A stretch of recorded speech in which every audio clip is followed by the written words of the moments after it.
He has a PhD in organizational leadership and is very passionate about leadership excellence. So we welcome Mrs. Annette Kirabira. Thank you.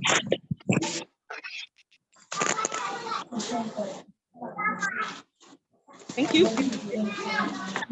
Annette, you're a co-host, so feel free to share your slides if you have. Thank you so much. I don't have any slides because this is quite a sensitive topic. So I thought I wouldn't make it very, very academic, and I thought we would speak from our hearts. Good afternoon, everyone that has joined in, all of you in your various capacities. Thank you so much, Katie, for the invitation and that kind introduction. I hope everyone can hear me clearly. Do you hear me clearly? Yes, we hear you. All right. Yes. Our topic today is, I think you really, really want me to play the bad cop today. Parenting, where have we gone wrong? Or really, is that a conversation we truly, truly want to have? But I guess we want to have that conversation. And I think that question, where have we gone wrong, is not necessarily to guilt us or to make us feel terrible, but it's to just reflect. I think quite a number of parents, we are reflecting. Maybe to add to my introduction, I'm married and I have 3 sons. My youngest is 17 and my eldest is 24, and I have a 21-year-old. So we are in the thick of things of parenting together. I'm no expert parent. I've made many mistakes, though there are also so many victories to celebrate. But I know that parents in this era, many of us are asking, where have we gone wrong? I can't quite tell the range of ages represented in this meeting. So I'll assume that some of us, our children are still younger. I'll assume some are adults that have left our homes, and perhaps some of them are married or not. And all of us lie somewhere in between. And I think in several spaces, I've had this question, where have we gone wrong? And there is a reason why parents are asking themselves that question. As Katie has introduced me, I do counseling. I head an organization, but I also am part of a private practice. And I speak to young people from all walks of life. I also work with very, very vulnerable communities. But the parenting issue stands out in each of those spaces. And we have children that are disadvantaged, but we also have children that parents have felt like they've given them opportunity, perhaps opportunities that parents didn't have, and they felt that their children should have better opportunities to life and see how to do life better and set them up. But in quite a number of spaces, people are asking, where have we gone wrong? And today, really, it's not a time for me to just bash your heads and whatever, but I'm going to share a few observations in my own parenting journey, but also a few observations through the lenses of the children I've worked with, I've served. I've been a volunteer counselor at King's College, Budo since 2009, but I've also been in anti-trafficking work since 2005. So I've rubbed shoulders with all kinds of young people, including my own. But one of the things I want to talk about, I think one of them, maybe the most difficult one even to deal with, is the personal circumstances of us parents. A lot of our children's struggles and our own parenting struggles sometimes come from our personal circumstances. What do I mean? Parents experience all kinds of pain and heartache from all sorts of places. Some people are struggling with the kind of relationships they're in. Others are separated, others are divorced, others are in between, others are single parents. But I also know that there are others that are thriving, marriages and relationships or single parents. But in there is embedded the life circumstances of a parent. And sometimes as parents, we parent from a place of pain. We parent from a place of brokenness in our own lives. And what that does to our parenting, either it makes us overprotective, or it makes us very fearful, or we turn our children into confidence, which removes that boundary between the parent's subsystem and the children's subsystem. And then you discover that parents, children are almost behaving like adults in the family, and adults maybe are at the children's subsystem level. So our own pain as parents is such a critical thing. And sometimes the pain is that we are away from our children. Maybe we are busy. We're trying to make ends meet so that they can get a good education. And so we are torn. And what happens usually when we are torn as parents, we either do things that appease, we are good at appeasing, or to compensate, what we would call compensating. And all these things have a way they affect children's boundaries and the way we raise our children. I'll give you an example. Sometimes as a mom, I'll use a mom, maybe you're going through stuff with your child's father.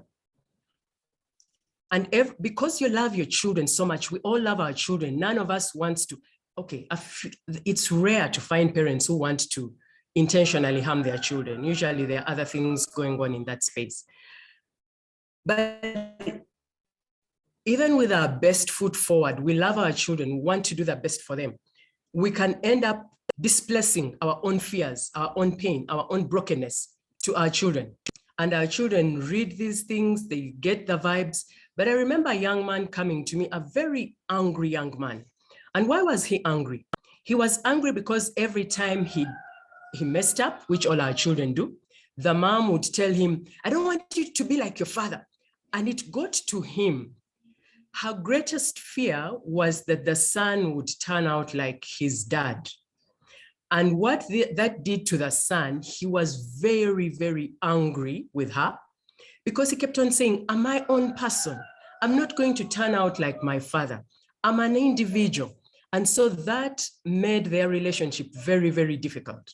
The relationship was so tense. And the mom felt, I'm loving the boy the best way I know how. But the boy was pushing the mother away because every time anything went wrong, her greatest fear was verbalized. And so as parents, we have fears in our subconscious, in our conscious, and they tend to come out and spill all over our children. So what is the antidote to that? Parents, dear parents, we are all broken in one way or another, but it's important that we deal with our brokenness, that our fears and the pain of whatever we're going through does not spill over to our children, but also that our children don't become our confidants. Then also our children don't become our pawns.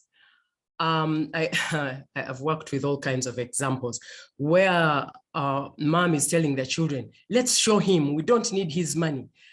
Well, he will forever be their dad and you will forever be their mom. So it's very important how you do these games and whose side the children go on, because it does not serve the child's interest. The best interest of the child are never served when we have so much pain and our pain is overflowing to our children. So it's important that we find safe spaces for ourselves, find confidence, find friends, get into counseling if we must, so that we are stable enough to come and support our children. The other issue concerning personal circumstances of parents is that our children look up to us to model health. What does healthy interaction look like? What does healthy processing of grief and pain and loss look like? How does healthy processing of success? Because some of us are very successful and successful has got to our head, success has got to our heads, that yet again, it affects our parenting. So our children are waiting for us to model healthy success. Our children are waiting for us to model healthy pain and processing of pain. And our children are waiting for us to model healthy, I mean, it could be a divorce, a separation, or single parenthood. How do we model health? So in our own ways, we need to grow and acquire tips. How do you support your child when you're going through the things you're going through, and your child can see them and your child can pick them? One of the most recent things I'm processing with children, especially teenagers and young adults, because this is an information explosion era, our children see everything we do in our public offices and our private offices, online, in all sorts of media. They're affected by our public lives or our private lives turned public. And as a counselor, I've had to process young men who are dating young girls who are wondering about the young man's family because they see it all over the social media and they're wondering, how do we do this? And remember, our children deserve love. They deserve to be loved and to give love, but they're being judged based on our public life and everything. True or false? This is not about even judging whether it's true or false. So I thought I would spend a bit of time contextualizing the whole issue of the personal circumstances of us parents and how they affect our parenting. And sometimes we wonder, where have we gone wrong? That as parents, as we struggle with the successes of our lives or the challenges of our lives, all these things spill over to our children, and sometimes they don't have safe spaces to process them, and they affect the way we parent. We are either overprotecting or under-parenting. We are either compensating or appeasing, and that does not do justice to our children. I know that at their weddings, we tend to give speeches, but I'll tell you that we tend to fall back to default, what has been modeled. The speeches are beautiful, but when push comes to shove, the person is going to really fall back to the skills they innately picked as they were being nurtured. The other issue I want to highlight today is we are living in an extraordinarily child-centered era. Our children are important. We should love them. They've been given to us as gifts to parent, to raise. But when they become the center of life, we do them a disservice. I know we've all heard we ought to build our children's esteem.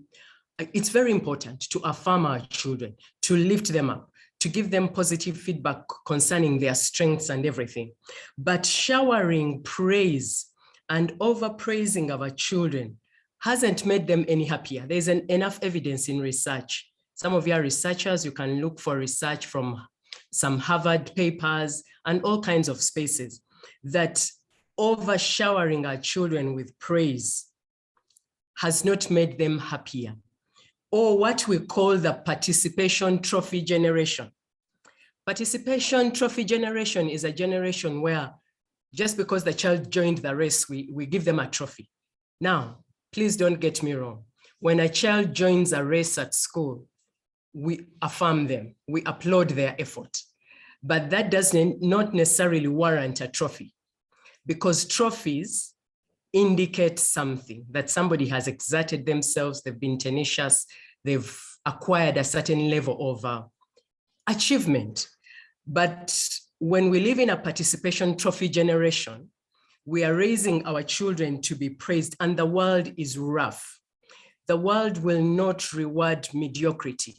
And so when our children get into the real world situation, many of them are too fragile or too brittle to withstand the stresses of life. And we are raising a generation of fragile and brittle children because they were never allowed to exercise certain agreeable, allowable levels of frustration to build grit. So those are some of the things that we're struggling with young people at university who have been given so much opportunity, where parents feel they've invested so much in their children, but they're confused, they're perplexed, they don't know where next to go. They're too frustrated. And some of them are having consequences of our parenting. So when it becomes a very child-centered era and environment, we run across town facilitating all the kinds of things for our children. It's not a bad thing, please do not even get me wrong. But when it's in excesses, where they are not building grit and stretch and strength, For instance, we've been in lockdown. It has stretched our children, but I don't know what I reflect when my child drives my car with my sticker. I don't know what message I'm passing on to my child when I have a COVID sticker and it's my child violating curfew, driving my car with a sticker, just hanging out, and it's not an emergency. So has this season stretched them? Absolutely, in ways we can never think possible. But what are we doing to numb their pain too quickly? And what effects do those things have? Then we live in that era where it's rights versus responsibility. One of the things we are noticing is that when rights supersede responsibility, we get entitled young people. So the entitlement some of us are struggling with in settings at the workplace, you're an employer, or your children, she's 8, he's 8, and he's super entitled. Revisit the balance between rights and responsibility. Rights are important, the right to food, to health, to care, to protection. But I remember taking my child for an orthodontist appointment, and I loved what that orthodontist did with my son. My son was given a lecture that this is not a right. Your mom correcting your teeth is not a right, but it's a privilege to carry with responsibility. And so then the child knows that my parents have gone out of their way to add this thing to my life. It makes my life better. We would love to do it, but it's not their right. It's a privilege to carry with responsibility, so they can clean their teeth, brush their teeth, take care of that, so that mom and dad who have decided to do the orthodontist journey do not have to come and remind you to brush the teeth, to floss the braces. If I can give some of those examples. So when we are living in an era of higher rights than responsibility, or they are not matching, we are bringing out an entitled generation. And what is the antidote to that? The antidote to that is to teach our children to turn and to tune into other people. As child-centered era has brought out self-centered people who don't see anybody else other than themselves, which complicates interaction, which when I counsel young adults, as I prepare them for marriage, 33-year-olds, 35, they've just not been able to share anything because in the house, everyone had a screen of their own. And right now, needing to share a car, if it's their portion or their stature, for now, it's causing unnecessary trouble because innately, they just don't know how to give concessions and how to share life with other people. So it's important that we turn our children to tune into other people, to give kindness, to care for others. We are living in a generation where most of us know that our children will quickly throw us in old people's homes because we can see that they've not developed the capacity to look in and lean into us as other people. You wonder where a child can take tuition fees for 4 years of university and do not even mind about the parents that give the tuition fees and still hoodwink them at graduation. So those are the kind of things that we are grappling with in this era, but it's because it's been so child-centered that they're beginning to lose the awareness of other people in the context. And this is where we want to come back. The other issue is to teach our children to delay gratification. We are swift, and all of us are guilty of some of these things. When your child says, I don't have pocket money, you think, if I don't send it, they might do this, they might do. No, they won't. They will not die because there'll be breakfast and lunch and dinner. Maybe they'll not have the extra splash, but if we can stretch them a little, and it's important we start early. But even if you feel you didn't start early, you can begin somewhere. You give them a stretch that they know that if I run out of money, it's not a snap of the finger, and I still have breakfast and lunch to eat, and I can stretch myself, and it will come. I'm encountering more and more children that are staying home till their 40s because it's comfortable for them to stay home, or it's comfortable for them to just shop in their parents' refrigerators. And there is nothing wrong offering food from your farm to your young adult. But where do we draw the line that they are stretching and taking responsibility and taking it in their stride?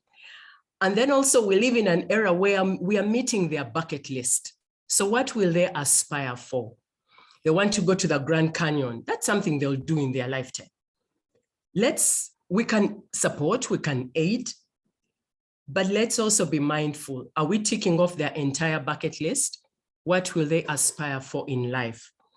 As a few years ago, I was teaching a master's program, and I'm speaking this with, I know that the level of scenarios represented here is so diverse. So I'm not even trying to guilt anyone, but it would be nice if children completed their bachelor's and did some work. Now I know that jobs are hard to come by, but what if they volunteered and picked enough skill and continued with university?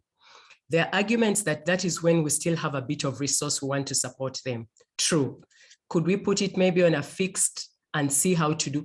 The thing I'm trying to say is that as parents, how do we support our children between their bachelor's and their master's to build the desire to master well without us just pushing and supporting them? My last point, because I think I have a minute to finish my presentation, is about the courage to train up our children if they're younger, or if they're older, the courage to continue influencing them. Training up a child is tough. Parenting is not for the faint-hearted. You're trying to get somebody to fold their clothes and they're throwing tantrums. But it's important that we don't feel their pain too much, because if we don't, the world will punish them and they will still feel the pain. So training up a child is hard. Continuing to influence our children as they grow older is also difficult. But the beauty with influence is all about relationship. We still have enough relationship, or build enough relationship where we can influence. Influence is not control. Influence is listening in and coming to offer, some advice and letting them make those decisions. But we can be intentional about teaching our children to care for others. We can be intentional to teach our children how to work, because work ethic is developed at home. It's not trained at university. It's trained in the nurturing process. We can be intentional about training our children to exert effort and to build. One of the things our children are struggling with is building meaningful relationship, not the likes on social media. The likes on social media are a mirage, are a phantom, are something we can't even. But how do children build authentic? They almost cannot trust each other now. The boys accuse the girls accuse the boys, and everyone accuses the other. How do we model meaningful relationships, not just social media likes? And then etiquette and appropriateness. It is okay for your child to be guided on what to wear to a memorial service. It is okay for your child to be guided on what to wear to a party. So etiquette and appropriateness, personal space and distance that communicates honor. Remember, honor is given, respect is earned, and just teaching our children those skills that they need. All of us know we want brilliant, excellent people, but at the end of the day, people prefer to employ or to interact or to hang out with people who have Ubuntu, who have soft skills. So let's draw that balance. And then finally, I think as parents, we owe it to ourselves to put the education institution to task, because our education has become commercialized. Schools used to be an extension of nurturing, but now the balance between commercialization of education and being educationists, I think is something we need to think about. We need to advocate in that space. Zig Ziglar says that education is what remains after we've forgotten everything we studied in school. So with those few remarks, I want to open it up to the moderator. If there are comments or questions, over to you. Thank you so much for listening. Thank you very much, Annette. A very powerful talk. And without wasting time, I'll invite Rotarian Jesse to take us through the discussion session. Over to you, Jesse. Thank you very much, President. I truly have enjoyed this one. This has been quite engaging, quite thought-provoking, quite insightful. Somebody posted in the chat, let me just read that quickly. This is Hurting Truth. Yes, and it has been really brought out in its sincerity in its entirety, I think it is time for us to reflect as parents. Where could we have gone wrong? And where can we turn and get back on the right path? So that said, I would like to open this up for questions, comments, observations. Kindly type in the chat or unmute and share your comment.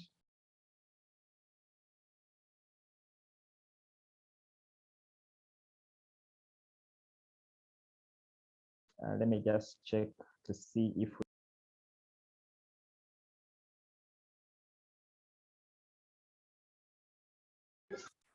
I think there's a hand up. Please feel free to unmute and ask your question. Okay, thank you very much. Yes, good afternoon. I am Letitia Murungi. I'm a visitor. Thank you for having us. My question for the speaker is, how would you advise parent partners who have different parenting approaches? Because all the points that have been pointed out are very good, and yet you find that sometimes one parent is trying to parent the children like that, and another might have a different parenting style. So how would you advise the parents to come to some kind of understanding? Because sometimes it's such a challenge to get two parents with different parenting styles on the same page. Thank you. Thank you, Letitia. I will invite our guest speaker to respond to that, but maybe before that, I see another. Do I see another hand? President, is there another hand that you see in the chat? That was it. Okay, thank you. I will invite Annette to respond to that as we pick up more comments and questions.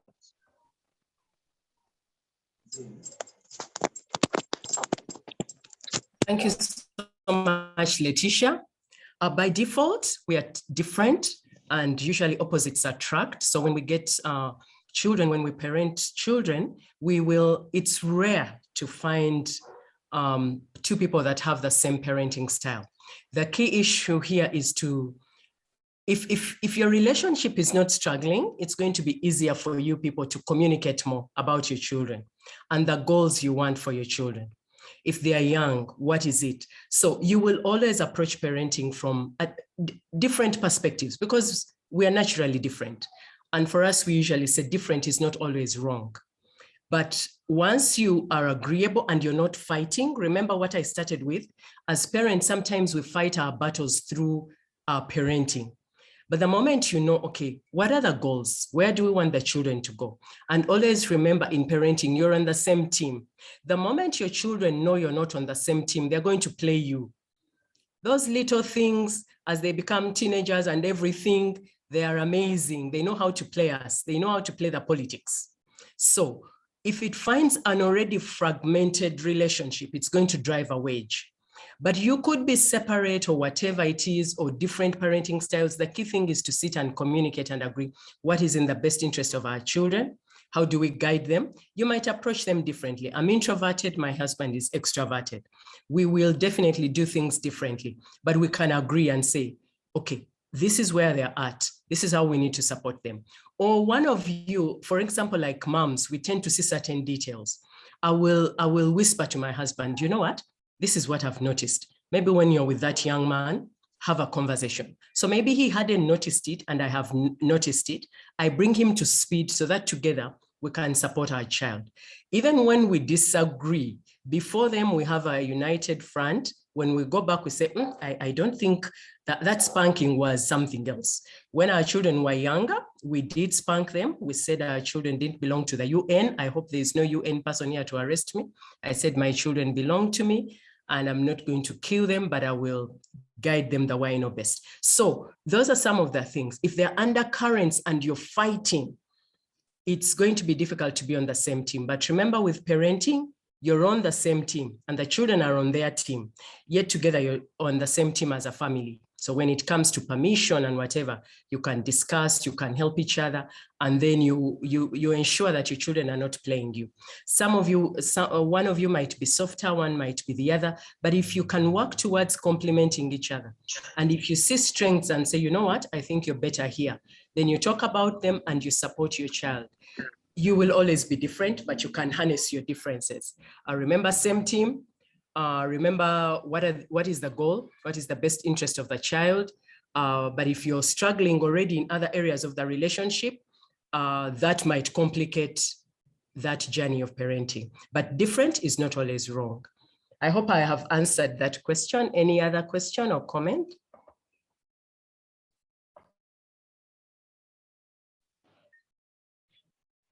Jesse, there's a question in the chat room.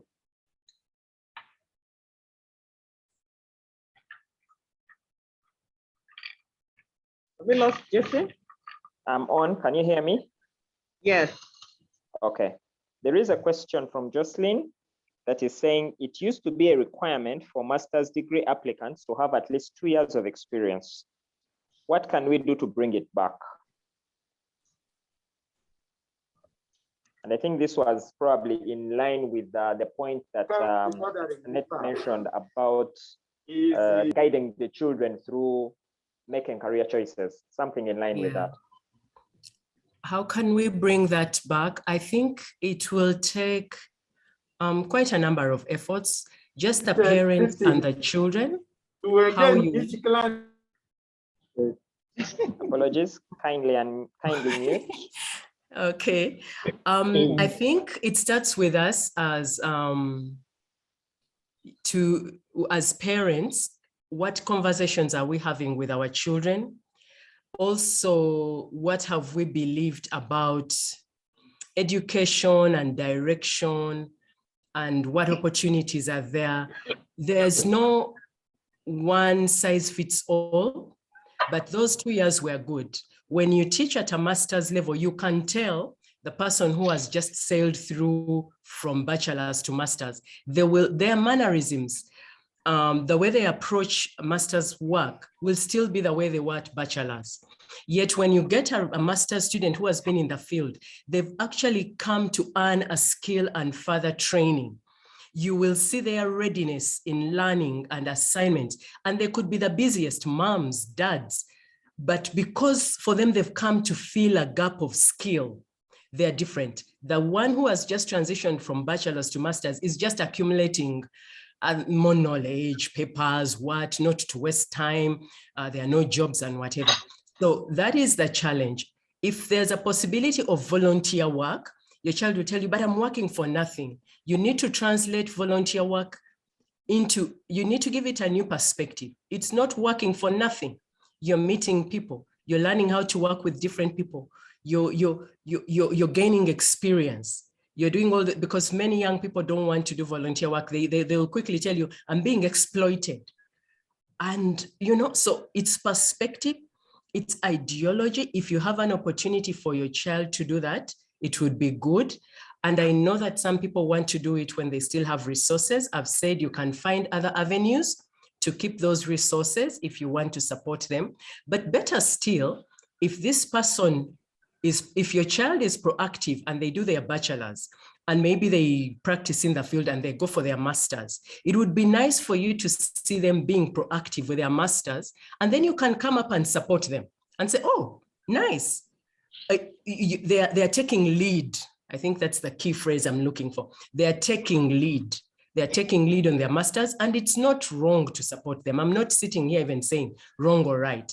It's just what brings out the best responsibility, proactiveness in your child and does them well without them, just going through the motions. I hope that addresses the issue.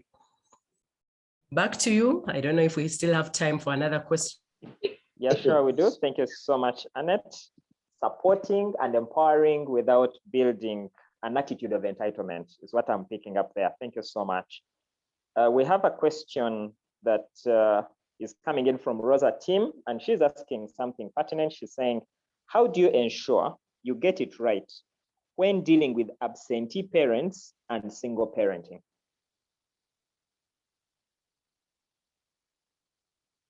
I'll first address the words, ensure you get it right. Friends, I don't know whether any of us can ensure they get it right. We put our best foot forward because We have different temperaments. I'm a perfectionist, which has weaknesses, and that's why I could identify with that statement. Ensure you get it right. We need to be kind to ourselves. When you have an absentee parent, it's going to, it adds a layer of complexity to parenting. The key thing there, because the absentee parent is an adult, you're not going to force and twist and push and whatever. You might even go to court and they still don't surface. I think the best thing is to process that pain of absenteeism so that you can guide your child without bad-mouthing the other parent. Now, that's very, very difficult. Remember, to the child, you know why sometimes we have drama at graduations, at weddings? We're trying to get back at the absentee parent, but it doesn't serve our children. That is our pain spilling over into the wrong spaces. So you want to guide your child and say, you know what, this is what we have. And they might have difficult questions for you. Why isn't mom here? Why isn't dad here? It's important to give age-appropriate information. If she's still 8, it's hard for you to go into all the details of whatever it is that caused absenteeism. But you can help your child process that. If they are a teenager, they might act up. Absenteeism of one parent tends to bring a lot of acting up, and especially if remotely they are doing other things to appease or to compensate. Those also add layers of complexity. But as the parent facing that, you need to find your space where you process your pain, and then you're able to guide your child without bad-mouthing the other parent, and to answer questions honestly if they come up.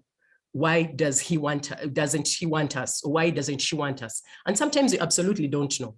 Or sometimes you want to process with them that sometimes as adults, we make choices that hurt you, and we cannot, one of the things I should say, we cannot always buffer and protect our children from pain. They are going to experience the pain of these things, but we can minimize it. And that's where we have honest conversations that still honor the fact that this child will consider the other parent their dad or their mom. And that's why they tend to look for them at graduation. They still have a yearning that maybe this time they'll want me. And you cannot deny that child that wanting. And so that's why you want to process for yourself and then parent with other people. Find safe couples or a safe other person, an uncle, an aunt, a friend who helps you spice up your child's life. You cannot, if you're a single parent, you're not the only voice in your child. As you raise your children, as they become teenagers, or even when they're younger, they need other voices, but those voices need to be safe, secure, people you have built relationship with that can add value to your child, even if the other parent is absent. Some of these things, we can't even fully do justice to them because they are as intricate as the 69 of us on this group, but I think that's what I can say for now. Back to you, Jesse. Thank you, Annette. Indeed, you remind me of that common statement that it takes a village to raise a child. And in this case, the call is for us to build the right community that will be of great positive influence to the child. Thank you. We do have a question coming in from Ann Kutu. She's asking, any ideas on how life skills and Ubuntu can be integrated into the education system?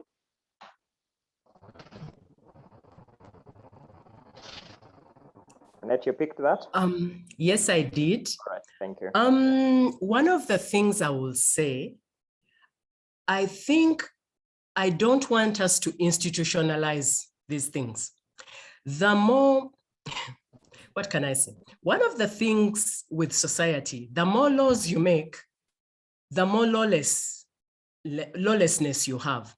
You see, if you need a law to enforce another law, that means lawlessness has increased. This is what I'm saying.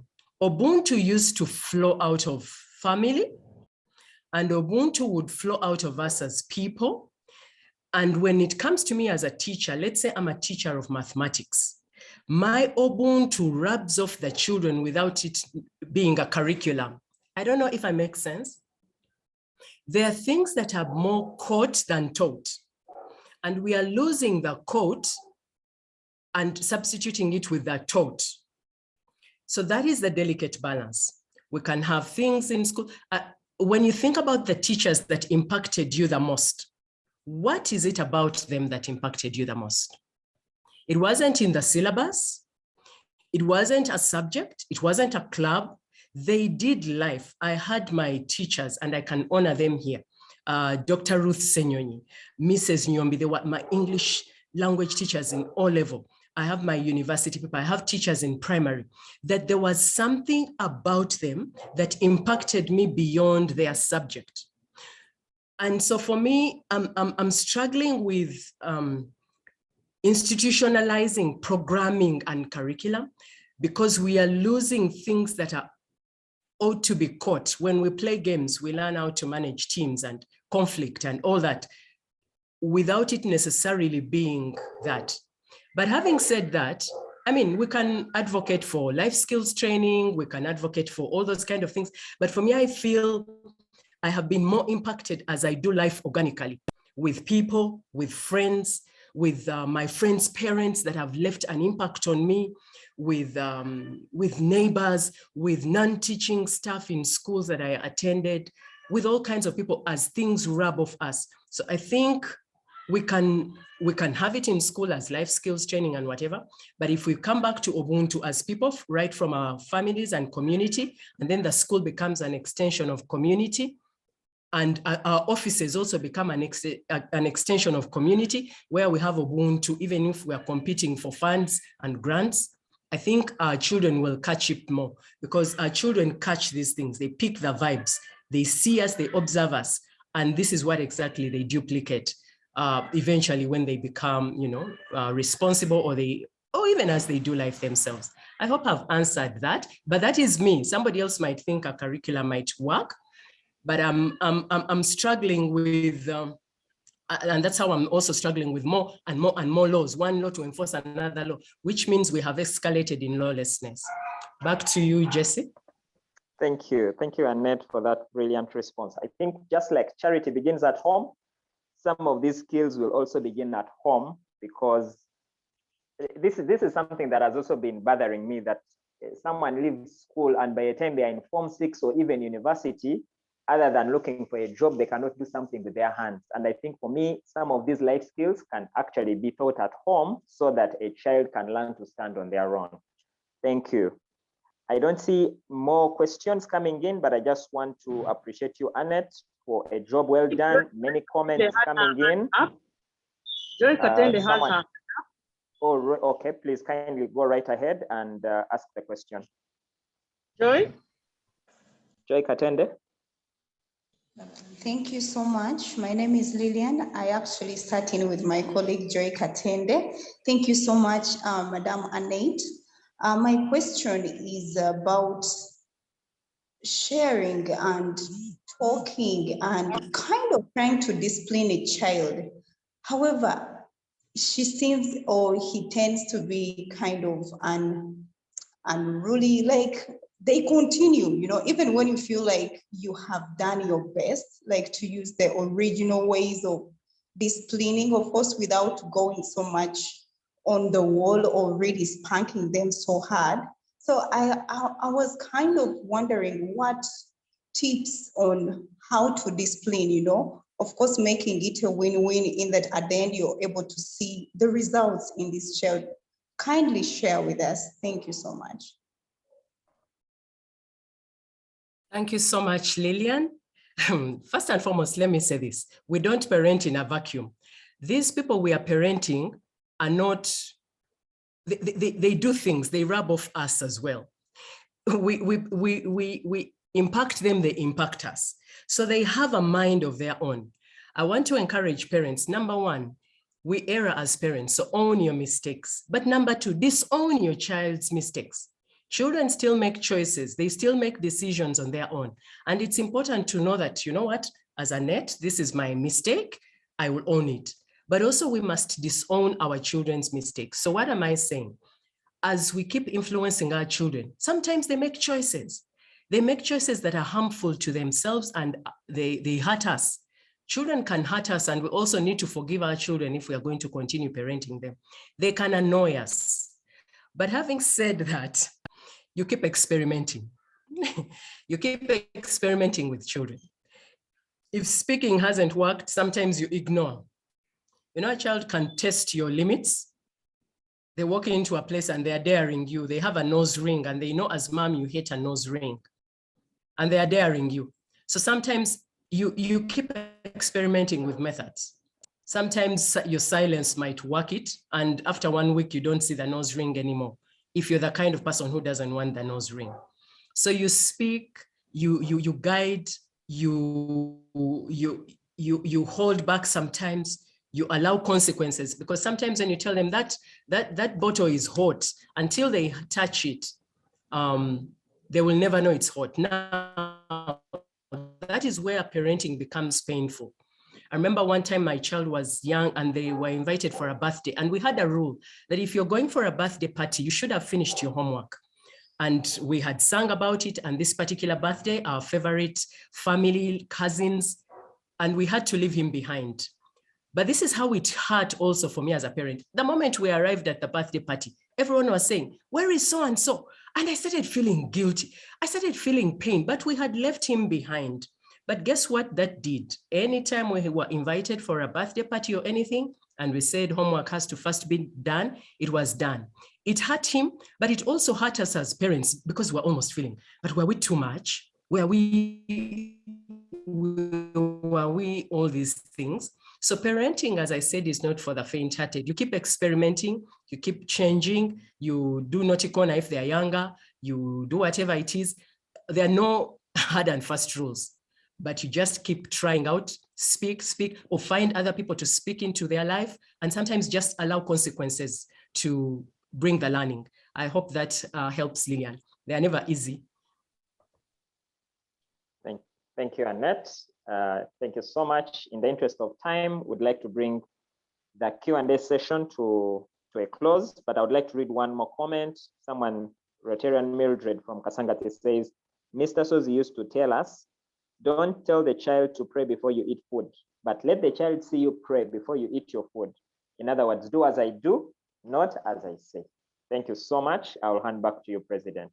But someone also asked about a recording, and I would like to say that I have posted the link in the chat. That is a link to the Rotary Club of Kampala West YouTube channel. This has been recorded and it will be uploaded. It will be there tomorrow. So kindly subscribe to the channel and check it tomorrow. The recording will be up right there. Back to you, President. Thank you very much, Rotarian Jesse, for moderating this session. And I'd like to invite Titi Noah to give a vote of thanks to our guest speaker this afternoon. Noah. Thank you very much, Madam President.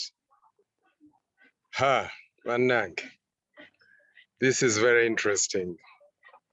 How many, I don't know, I don't have the right words, appropriate words to thank you.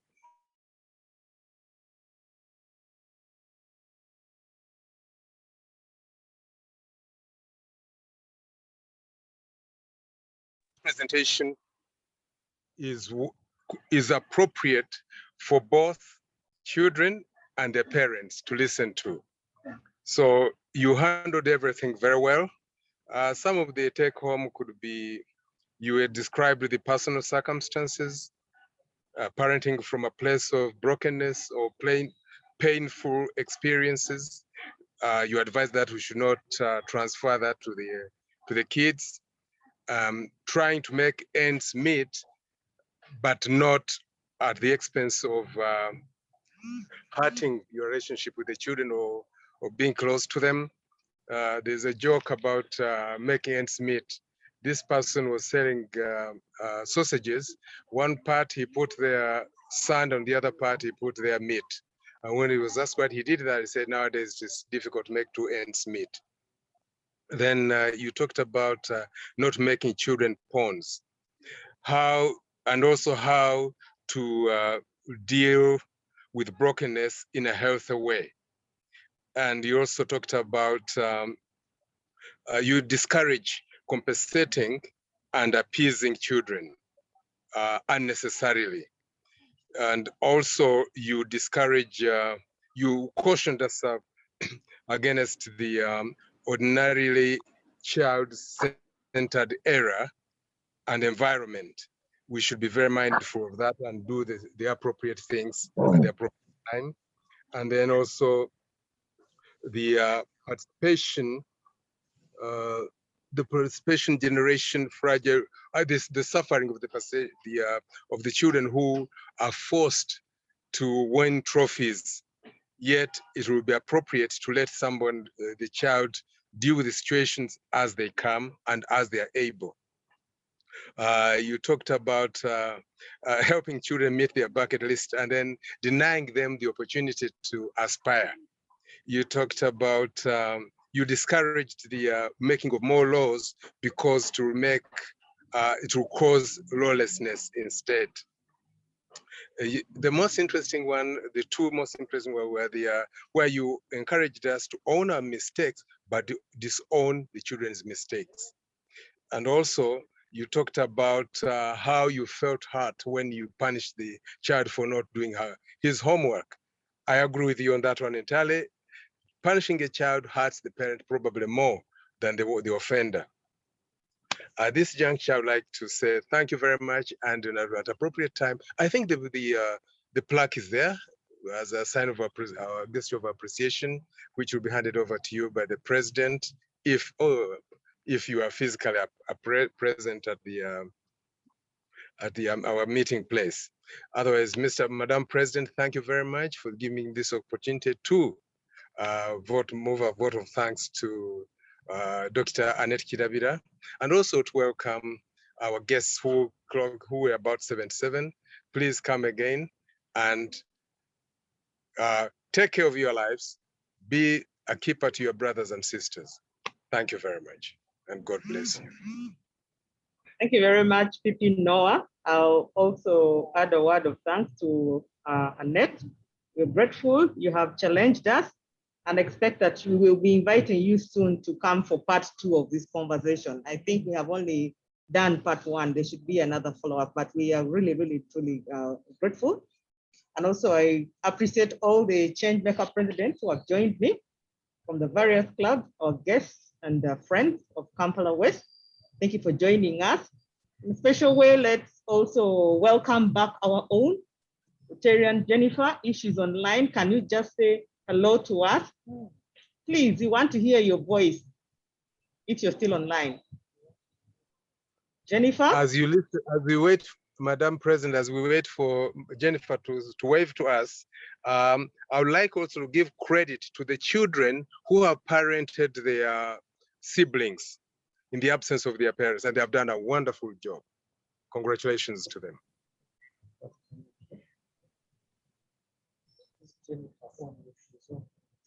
Jennifer, are you there?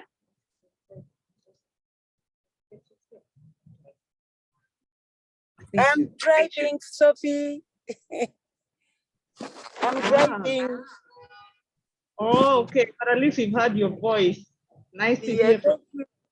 Thank you so much. All right, bye. Bye-bye. Bye. Okay, so as we will hear a roll call of the clubs, and after the roll call of the clubs, I'll ask PAG Sophie to give us the final toss. Anthony, give us the roll call of clubs. Thank you, President. In addition to, I would like to thank the following clubs for attending our fellowship: Rotary Club of Natete, Rotary Club of Kasangati, Rotary Club of Ntinda, Rotary Club of Machindye, Provisional Rotary Club of Garuga, Rotary Club of Arua Eco City, Rotary Club of Boyogedere Nambole, Rotary Club of Najera, Rotary Club of Nkumba, Inawu Club of Kampala, Rotary Club of Butabika Royals, Rotary Club of Gulu, Rotary Club of Chadondo, Rotary Club of Masindi, Rotary Club of Nansana, Rotary Club of Nagu, Rotary Club of Wandegea, Rotary Club of Kampala, Sunrise Kampala, Rotary Club of Kampala Sese, Rotary Club of Rubaga Lakeview, Rotary Club of Mengo, Rotary Club of Kampala, Rotary Club of Bukoto, Inawu Club of Mengo, Rotary Club of Chiwatule, and any Rotary Club of missed out is because the representative didn't register the club alongside his or her name, but you may just unmute and announce your club. Thank you.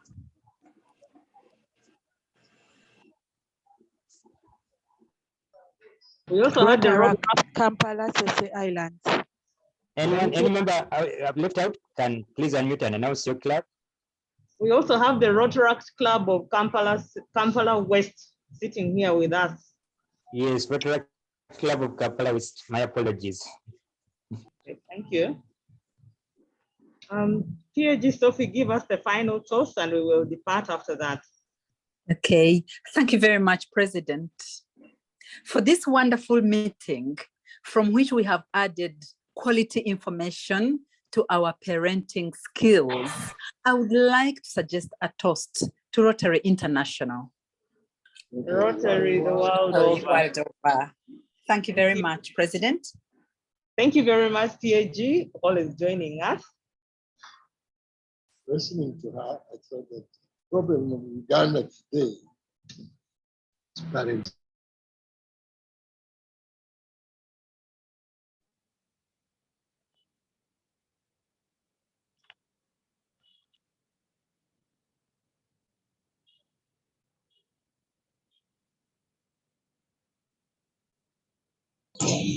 Thank you so much, CMP Susan. It's been a great talk.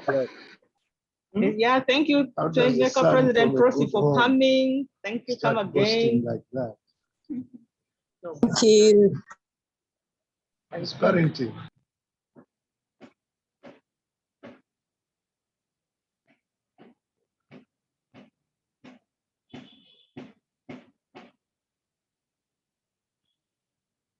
Madam President.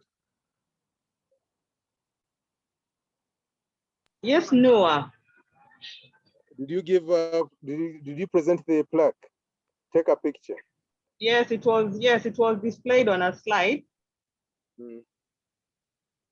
I'm here with the Uganda, by the way. I'm here with the whole Uganda, with Jocelyn, our Rotary President, Katie, and Esther Kulu. Oh, that's nice. Yes, who is about to become a Rotarian of Kampala West. Who?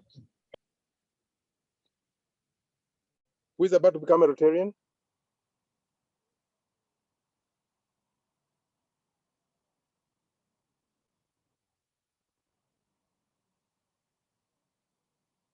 Who is about to become a Rotarian? Yeah. Esther, Rotary Esther. Hey, okay, great. It's about time. Peter, be careful. I may decide you're not going to go back to your house. Put a roadblock.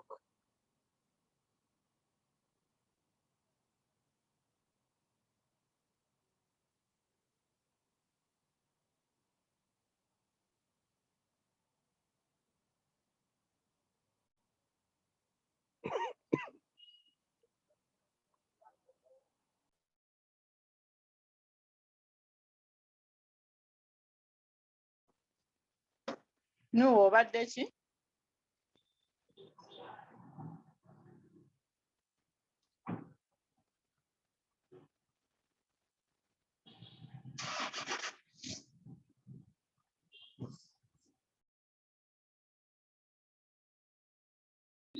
Host, can you please end the meeting?